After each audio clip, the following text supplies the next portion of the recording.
নমস্কার বন্ধুরা, আজকে আমার শাশুড়ি মায়ের চতুর্থ প্রয়াণ বার্ষিকী। আমাদের সকলকে রেখে তিনি 4 বছর আগে অমৃতলোকে পাড়ি দিয়েছিলেন। তো মায়ের প্রয়াণ বার্ষিকী উপলক্ষে সামান্য কিছু মাকে নিবেদন করেছি। মায়ের ছেলেই নিবেদন করেছে।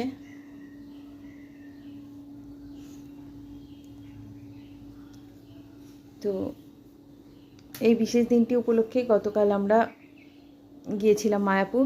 সেখানে আমরা দুজনে মিলে কীর্তন করেছি, পরিক্রমা করেছি এবং কিছু বাচ্চাদের খাবার জন্য আমরা অর্থ অনুদান দিয়ে এসেছি মায়াপুরে।